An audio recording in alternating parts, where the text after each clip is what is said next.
It's time now for our big board. We're going to break down the morning's top stories. Dan Abrams is here to lead us off, and we're going to lead off with the story of Dahlia Dipollito.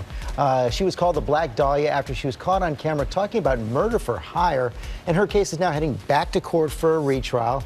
But there are real concerns about whether she can get a fair day in court. And Dan, let's take a look first at the tape where she appears to pay an undercover police officer posing as a hitman to murder her husband. He gets two in the head. That's it, you know, you're not going to have an option to change your mind. Even if you change your mind, I'm positive, like 5,000% Charlotte. Okay. I'm a lot tougher than what I look. I know you see me and you're like, oh, what a cute little girl, whatever.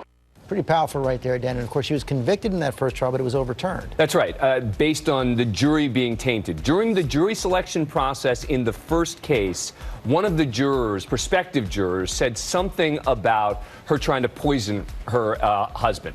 The rest of the people who were sitting in the room heard it. Some of them ended up on the jury. The appellate court said that's unfair to have allowed them to serve on the jury, considering that they had heard that. Now, in this case, they're having additional jury problems. This time, they're actually trying to interview the jurors one by one, right? So they don't have that same problem. No big room, no big group, one by one. Well, it turns out this time there was a door open, apparently, in the courtroom. So all the people waiting in the hallway, the prospective jurors, it turns out could actually hear some of what was happening inside the courtroom with the judge. One of the prospective jurors tells the judge, and the judge basically is rolling his eyes saying, oh my goodness, we need to start this process again. So it's been delayed to prevent the exact sort of problem that happened the first time. Just close the door, you don't have this problem. And that's what they did. That's the first thing they did, is close the door. Now, assuming they can pick a jury for this trial, what is her defense in the retrial? Well, I think it's going to be a little bit different in the sense that she may testify this time. She didn't testify in the first case, and I think she's going to have to testify this time around.